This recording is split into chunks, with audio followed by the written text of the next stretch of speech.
The following was recorded in front of a live studio audience at the Studio 21 Podcast Cafe. This is the United Podcast Network.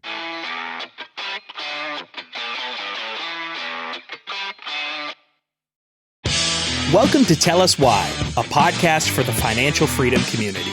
If you're looking to succeed in your quest for financial freedom, make sure you join us every week as we, along with our guests, discuss different stories of success, how they were achieved, and how you can do the same. And of course, we ask them to tell us why.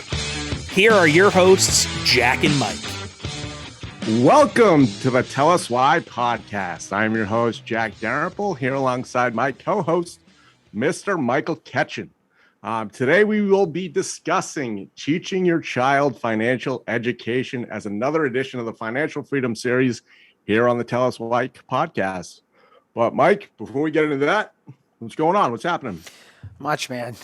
Some adversity, a couple projects gone a little sideways, and dealing with some local municipalities and all that fun stuff as an investor. It's not always rainbows and butterflies. Don't even get me started on local municipalities. What do you got going on? That's why there's a housing shortage. Wow. Nationwide. That was bad. Even for you, that was bad. That was a good one. That's a new low bar. For me, refi number one is done. So I walked away with a nice six-figure check.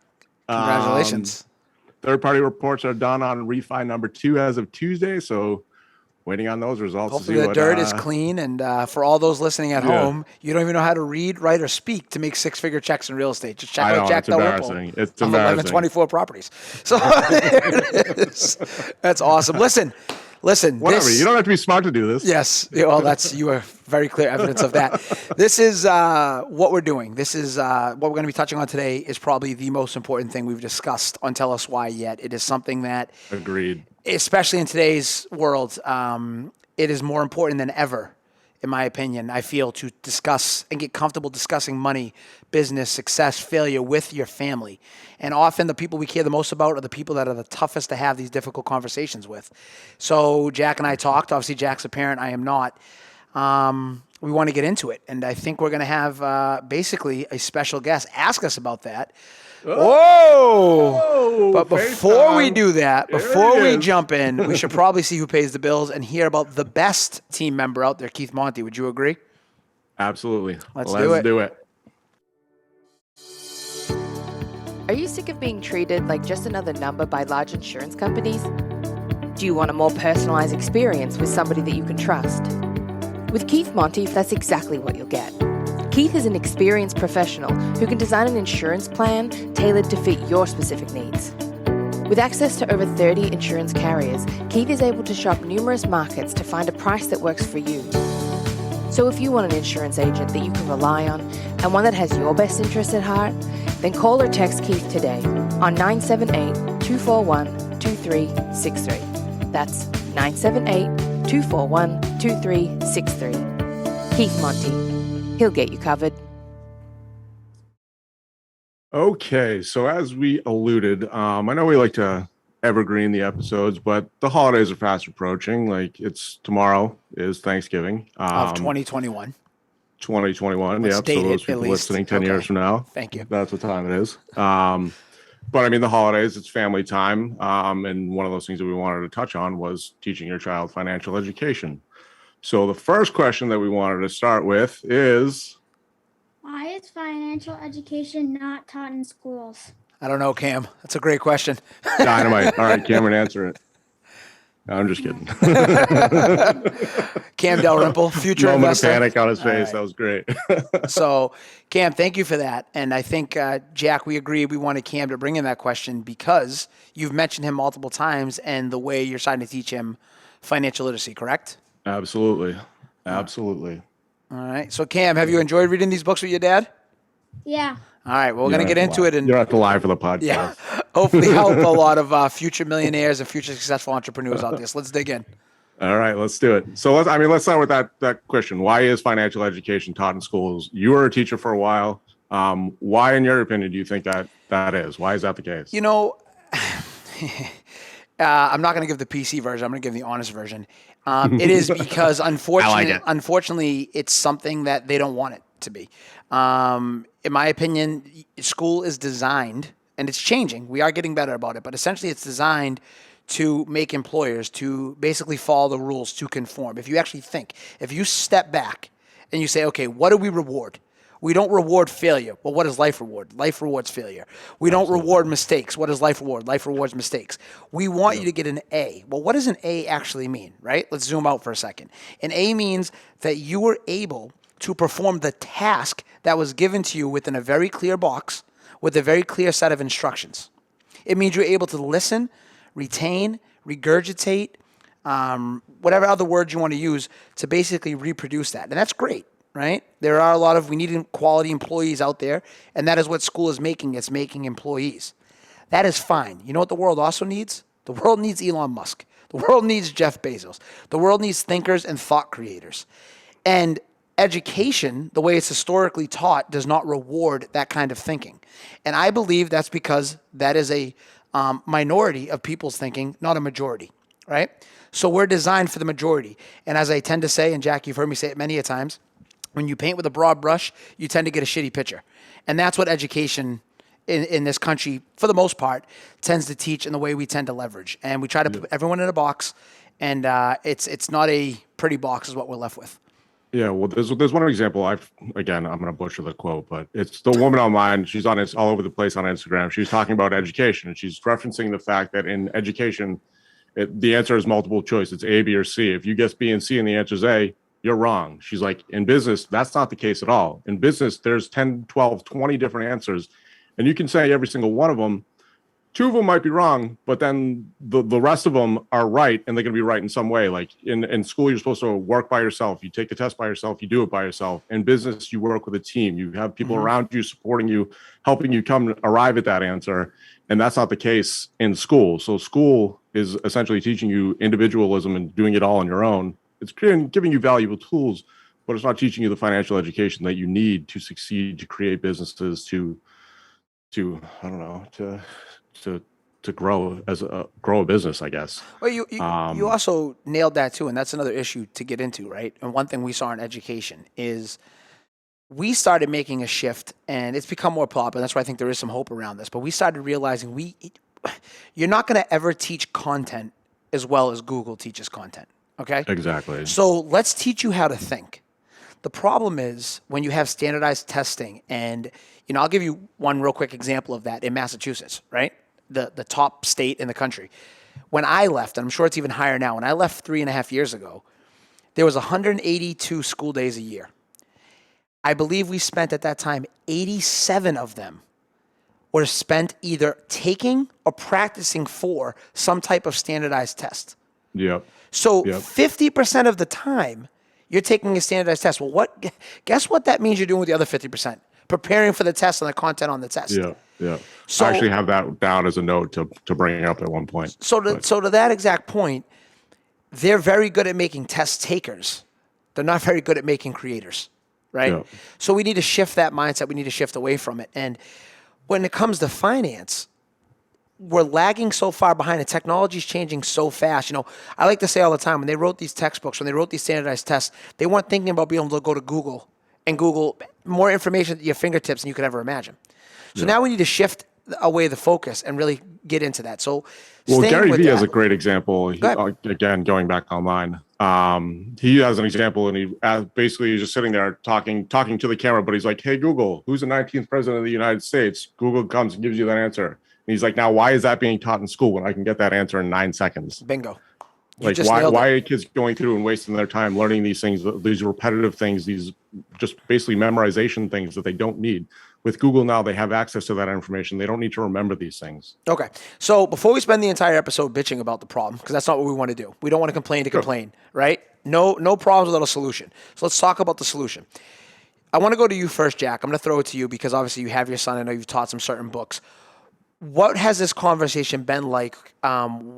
What made you realize you want to teach this? What are some actionable tips out there for the parents at home? What are you doing? Well, I mean, I think one of the pivotal moments in my life, like in financial education, granted there was step after step, but one of the things that I vividly remember, and I don't know if this happened with Jake too, but my stepfather, taught me about compound interest. And I had to have been like 8 to 12 years old. And like, I remember doing the calculation. If I put 5 cents away a day, every day for this year, like, or every day for whatever the next 20 years, I'll have like 1.3 million. I don't know what the calculation is, but I'll have $1.3 million in my bank account by the time I'm whatever, 50 years old. Like, that was something that I had never learned in school before. I didn't get that. I didn't understand that. And when he told me this, like basically setting up my first bank account, like I do this with my son right now. Like, what did we do the other day? The amount of money that you have, compound interest. What's compound interest? The interest on interest. Good man. Yeah, I like it. Using compound interest, like how much is he going to have by the time he's 65 and potentially going to retire? It's a pretty decent number, right? Mm-hmm. All right. Except but I mean, like, these inflation. Are the things that, like, hold on, though, because inflation's inflated that away, right? All right. We're not there yet. So yes, I agree. That's the next thing you got to teach him about. Yeah. Assets, not liabilities. But I mean, I remember learning this, and this is that, just basically compound interest. That's something I didn't know. And like, I don't remember ever learning that in school. I don't think, like, I don't remember doing that or anything like that. So basically I realized that he's not going to get that education unless I teach him myself. Like, when he was born, for his, I forget what it was. What do kids get money for when they're born? I don't know. Like baptism or something like that. He got like $2,000 or something like that. I immediately put that into a Fidelity bank account or an investment account. And I bought, what stocks do you own? Twitter, Facebook. What's the other? Apple? Yeah, Apple. That's right. So Cam's doing okay. So I mean, he's doing very well. Like, that is over the past 8 years or 9 years. He's 9 years old. So after 9 years, like, that has, one, expanded so I can show him the power of investing. But two, every earnings date we sit down and like wait for the earnings results to come out. So like on Twitter, Twitter used to release their earnings in the morning. I was in finance. That's what I love. I still love finance. We sit every morning, every quarter, and watch the earnings calls, and then we see what Twitter did, and then we complain because Twitter is like beat once and they went down 10%. Like, it doesn't make sense, but but I mean, that's what we do, and these are the things that he's not going to learn in school. So I'm doing them on my own right now. So can I zoom out right there, and I want everyone to really focus on what happened, because obviously I had a very, very different childhood than Jack, and what Jack just said, and Cam might not even grasp it right now at his age, but he will when he gets older, is that foundation that Jack has laid, okay, and the exposure. So going bigger, right? One thing that we struggle with, especially tying it back to education in this country, is a lot of people in America think of the educators and those as the authority, the end-all, be-all. And this is where we go back to having that home field advantage and someone at home discussing this. So with that said, what the internet has brought, the message I want to get everyone out there is we all get the same 24 hours in a day. So if you have children and you're thinking about it, we call it what? We call it YouTube University, right? And Gary Vee just alluded to it. You can have these same conversations. Yeah, you might not be able to buy the same stock and break down the same report the way Jack did, but you can take your time. And maybe rather than family binging Netflix or watching How the Grinch Stole Christmas for the 25th time on the holidays, maybe you guys sit down on YouTube and say, hey, how does compound interest work? Or hey, how do I buy a stock in a company? We are in the greatest age. It is not negative. It is not the worst time to be alive, despite what people try to tell you. It is the best time to be alive because of technology being the great equalizer, because you can go to YouTube and start to help your children and your family the same way Jack is with Cam. And to that, I know you've even got some books and stuff you guys read. I mean, kind of get into that real quick, Jack. Yeah. Oh, yeah. I mean, just one other thing. I mean, if I get it right here, but just one other thing. If you are not like fully, like, I don't consider myself fully financial literate. I think I'm pretty good. But I think all the listeners wouldn't agree you're literate either, Jack. You know, it's okay. I can't read, can't spell, but I can do numbers. But I mean, even if you don't know everything, if you don't know the answers, put on a video while your child is there. If he's a teenager, it'll probably be a little bit better or more relatable for him. But if you're watching YouTube on instead of watching Netflix at 5:30 in the afternoon or in the evening, you can both learn at the same time. You don't have to know everything before you teach your child. Like, even like in my business, I don't know everything, but like, I love talking on the phone in my car when my son and or my wife are there, so he can listen to what I'm doing. Like, I take my son to property walkthroughs so I can go through and point out something that needs to be fixed or something that I notice, or just so these little things that over time he will pick up on, so that in the future he knows what to look for or what to do. Or in business and finance, the same thing. Like I just kind of keep him around to teach him these things as I go through it myself. And I don't have all the answers. Yeah. So, and I'm probably not a great dad. And, right? But and bringing that full circle, though, and this is what I go back to, and I tell people, we do not accept the victim mindset. I don't ever want to hear it. I will tell you, however, though, the biggest need I see is exposure. You have to know what questions to ask before you can ask those questions, right? absolutely. And we need to level the playing field a little bit there. And that's where we get some of these. And actually, you had a great quote on the show notes that I'm going to jump ahead to. I don't know if you're planning to do it or not. But the General Education Board, funded by Rockefeller in 1902, said, and I quote, "I don't want a nation of thinkers. I want a nation of workers." Think about that. I think that's, yeah. Like, break that down. Tie that full circle into what we're talking about here today. This ties into everything we're doing, right? It is on you and you alone to take care of yourself and your family to go out and do it. It's never been easier to access these resources, yet we're still not talking about it at home. I'd be real curious. Hey, Cam, can I ask you a question? What? Do any of your other friends own any stocks or do any investing like you do? I don't. Do any of them read the same books you read? No. And this is what we're talking about right here. This head start is going to compound the same way compound interest compounds. You can always start, doesn't matter when you start, but time is the great equalizer. So leveling that playing field and getting exposure to it as quick and as early as possible, spending your 24 hours and leveraging that correctly, cannot emphasize that enough, Jack. So you're just doing an unbelievable job with them. Something on that note, that the General Education Board, which was funded by Rockefeller in 1902, but some say that there's like a more sinister reason as to why education and financial literacy isn't being taught. And they're just saying it's consumerism. Like, with the more debt owned means higher interest payment owed to banks, corporations, and others. Like, do you think there's any going down the conspiracy theory lane? But do you think there's anything to that? Do you think there's anything I would before we go completely off the rails here. We are a nation built into consumers and producers, and we can spend a whole episode on that. But if you ever zoom out and you basically think about the way your dollars are spent, the way you're targeted marketing, the way you're targeted advertising, consumers versus producers. If you can flip, it's the same thing like assets and liabilities. If you can end up more on the producer side versus the consumer side, wealth and financial independence will tend to follow that.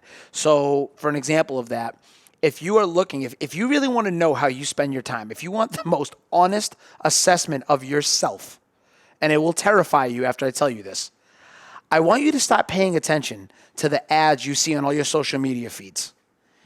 If all you are seeing is products that are geared towards clothing and marketing materials and other consumable goods, guess what? You're a consumer. Yeah. If I look at the ads on my social media, and they try to get us to, you know what I see a lot of? Buy this business book. Check out this podcast. Look at this course. I'm still being sold, but what am I being sold on, right? Yeah. And if you want to get an honest assessment of yourself, men lie, women lie, numbers don't. And those ads will tell you what you're spending your time on. And that's actually a quick little test to yourself to see what you're looking at, what you're viewing. Yeah. But we don't want to go too far down that rabbit hole. We don't have enough time for that. Well, let me ask you this. Let me ask you one question. Like, when you was sitting around the dinner table, I know your story, but when I was sitting around the dinner table, my brother was cooking while my mother was at her second job. Did you? Yeah. I guess asking the audience too, like, did your family, when you were sitting around the dinner table growing up, did your family ever talk about money, or like, was it considered a taboo topic? My memories of that are essentially, we were just trying to survive.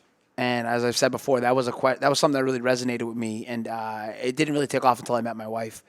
And I understood, and I tell her all the time, and she's still, through no fault of her own, because you only know what you're raised with, the greatest gift her parents ever gave her was her financial literacy. And again, that also shows up, if we're going to go on a side note, it also shows up to the way it's presented. What I like that you're doing with Cam, that I wish if me and Hannah ever did have children, we would do differently. I tried to do this with my godson. I tried to do this with my nephews. is also still, though, they came from a saver's mindset, right? So my wife, you see in the business, she's a very good saver. Yeah. I come from more of an abundance mindset. And that's kind of what I started to allude to earlier, is that you need assets and hard assets. And that's even like phase 2 of going through this. But I think we're taught early on, save, save, save, save, save. And saving is good in the theory. It can give you the foundation. But think about what we just talked about. Purchasing power is being eroded rapidly. Who is thriving in this new economy? Especially Hard now. assets, right? Hard assets are hedges against inflation. So we need to teach that. And now what's happening, which I know here we're talking about the FIRE movement and all this other stuff. You cannot save your way into prosperity, right? MJ DeMarco had a great quote in a podcast I was listening to, author of The Millionaire Fastlane and Unscripted. Check him out if you get a chance. Where Highly he said, recommend. hey, if you're in the FIRE movement and you have time freedom, that's great. So does the hobo who doesn't work at a job. I mean, it's, I want to be financially free as much as I want to be time free. Yeah. And we really need to safeguard and teach that and educate through that lens. So, again, let's come up with some resources here. What resources to teach I want to start children? going through it. Yeah, I want to give some solutions, not just problems. All right. Well, I mean, I think like one of the most valuable resources we've come to yet is I was going to bring it up at the end, but like this simple book, I think. Hold it's it The up so Age- people can see it. People can't see it. It's called How to Turn 100 into 1 Million. Cam and I read this, like a month ago, something like that. It actually incited me to be like, because I would like, he would read something and I'd be like, oh, well, you need to do this, this, this, and this. And then he'd go and read this, this, this, and this. And I'm like, oh shit, I should have just let him read it. But, I mean, it's a very valuable tool. Like if you have kids from, I think like, honestly, if you're 40 years old, you could read this book and gain value from it. I think they say it's like 8 to like 14 or something like that. But honestly, you could read it at any age. If you have no financial literacy or you have some financial literacy, reading it with your children is going to be a valuable tool for the both of you. If you're the kid's 16 to 18, you might not want to sit down and read a book like this, but it would be valuable for you them might to want do to. so. You might want like to. I would recommend it 8 to 16, and then anyone over like 28. Okay, so where can they check that out? Can we link to that in the show notes? So that, yeah, we have a link to that in the show notes. It'll definitely be there. We have a couple of other ones, like even like if you have younger kids, what's the game that we play? It's Little Rich Dad Poor Dad, Robert Kiyosaki, Rich Dad Poor Dad, Cash Flow for Kids. Like that's a game that we've been playing since forever. Like it's been a long time. We play that not often, but we play it every once in a while. Played it a lot in the beginning, but even like last night, we were obviously preparing for this podcast and we played it again. It's still a fun game. Like after this, I think we're going to go play it again. It's very fun. The message is very clear. And what do you want to buy? Real estate, stocks, assets, not liabilities. Yeah. I mean, it's really, really good. Like if you plant that foundation as a young child, like something like that, I think it's extraordinarily valuable. So we'll also have that linked in the show notes if you want to pick that up. But. Yes, definitely. Check out the link in the show notes too, because again, we want to hear from the community. If you're out there buying these things and you're implementing them, if you've got questions on, how to have these conversations, how to play the game, or even just sharing within the Tell Us Why community, either on Facebook or on Instagram, wherever you're going to reach out, we want to see this. We're trying to build a community here, all right? And we love seeing, we just did recently the Airbnb webinar. Definitely check out the link to that on our social media feed. We're going to have a special guest on who actually took that webinar and went out and executed on his first Airbnb sale and is now killing it. That is what we want. Yeah. This is all actionable. Everybody can do this, whether it's talking to your son or daughter about this or going out and starting investing yourself. It is a community, so please share that. Links to the show notes for all these great items, and definitely check them out. And let us know when you do go grab those, and definitely make us aware. Definitely. All right, moving on. What do we got? When you let's talk about some books and some resources, Jack. All right. So yeah, like I said, I mean, I know generally you don't agree with the FIRE movement. I don't either. I think that's fair to say, right? But I think as a tool, it is somewhat valuable because people are going and researching the movement, like financial education. So I think there is some kind of value there. But again, the resources, how to turn $100 into $1 million. It's James McKenna. It's on Amazon. And then the Cash Flow for Kids board game is absolutely dynamite. Like he loves it. I love it. My wife loves it. We can play it all the time. Definitely valuable. And then YouTube University is always a go-to. Yes, definitely check out YouTube University. And like I said, today we are going to have a special version, speaking of YouTube University, of the Big Three. So before we do that, why don't we hear who the Big Three is brought to us by? It's now time for the Big Three segment, brought to you by QS Private Lending.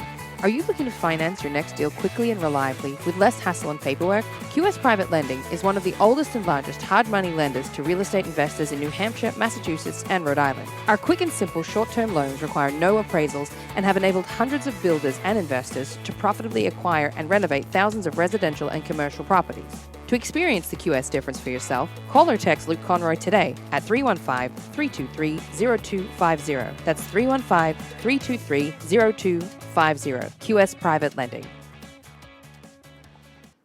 Okay, so now it's time for the Big Three. I'm going to have Cameron kick us off with the first one. So Cameron, what is the first question?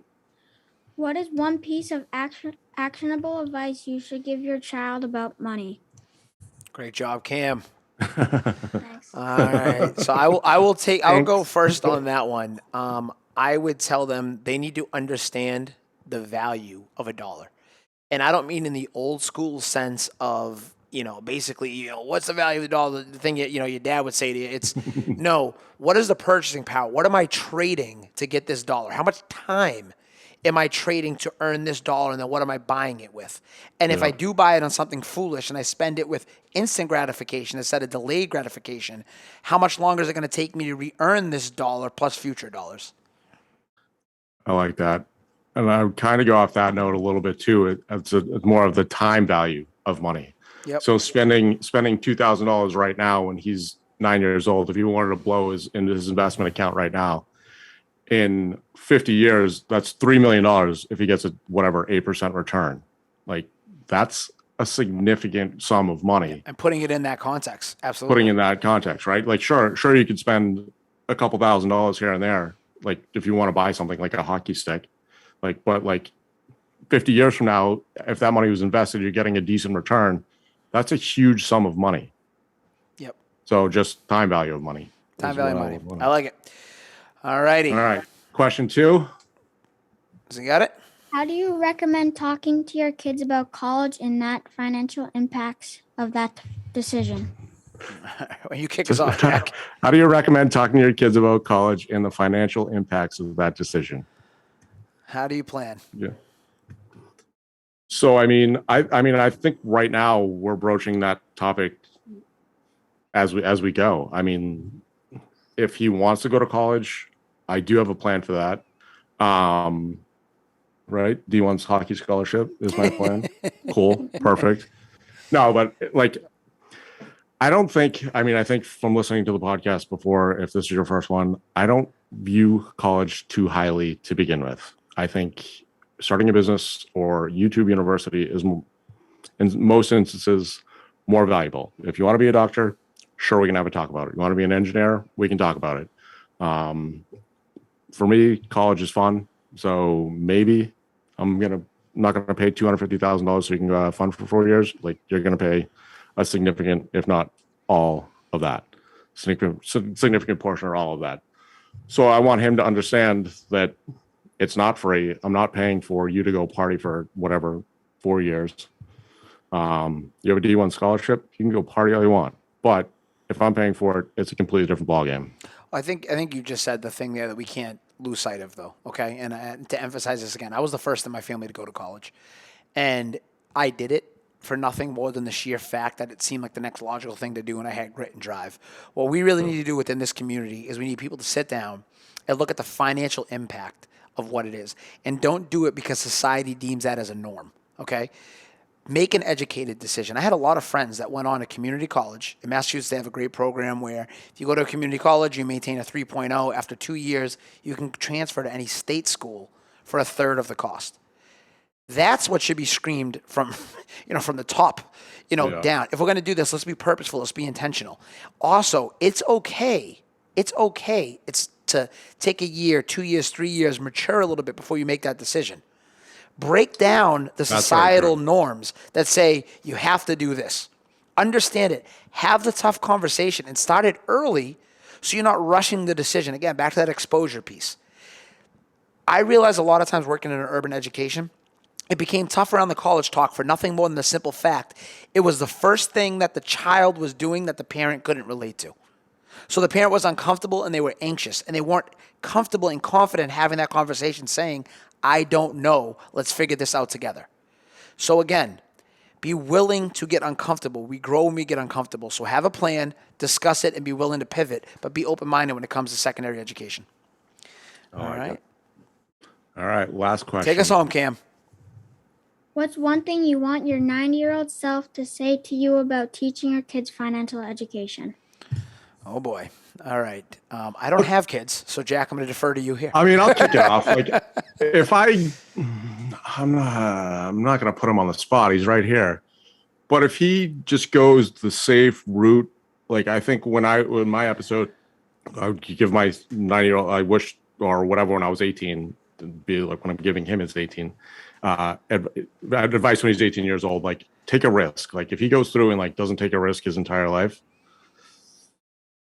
yeah, I might have a problem with that. Like, go try to start a business. Like, even like next year, I told him the summer project is like, I'm not sure how we're going to frame it, but I want him to start some semblance of a business in some way, shape, or form. Like, I'm probably going to do with like a monetary target where he has to make like $500. So like, he can't like go ask his grandparents or mother for $500. Like, he's going to have to earn it. He's going to have to do something. Cam, I got you at 12% interest. But I mean, like, I want him to know that going out, taking risk and failure is perfectly fine. In fact, beyond perfectly fine. It's good. It's great. You should be doing that. Like, if you go through and you go the safe route, like I did, this is why it's so important to me. I went the safe route my entire life. And I regret that. That's one of the things that I regret in my life is going the safe route for the first, 30-something years of my life. Then you met Michael Like, I don't want him to do the same thing. Yeah. Mike, and everything's great now. But like take a risk, like start a business, do something, like bet on yourself. Yeah, exactly. That's exactly it. Bet on yourself. Bring it home. Bet on yourself. Hashtag bet on yourself. There it is. I like that. That was a great way. And on that note, I think that's the perfect way to leave it because honestly, I can't give a bigger endorsement than if Jack's preaching this to his own children. I mean, it tells you how powerful and passionate we are about what we're doing here. And with that said, where can people learn more about us to get resources to connect with their family and their children and everyone else?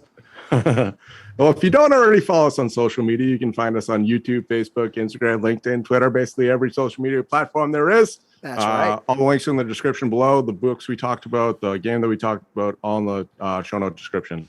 On the link below. I like it. And even better, to bring that home, because Jack stumbled through it as usual, we record in person most Wednesdays in the Studio 21 Podcast Cafe. Come check us out there. And again, especially for this episode, check out the show links, the description, the Tell Us Why swag. Everything is there. Come join our community, Facebook, Instagram, you name it. And you got a quote of the week? I'll wrap it up with the quote of the week. You want to give it a go? If your only goal is to become rich, you'll never achieve it. That's a John D. Rockefeller. And that is it for today. Cameron, thank you, bud. Be sure to join us on next week's episode. And until next week, bet on yourself. The views and opinions expressed by the hosts, guests, or callers of this program do not necessarily reflect the opinions of the Studio 21 Podcast Cafe, the United Podcast Network, its partners, or affiliates.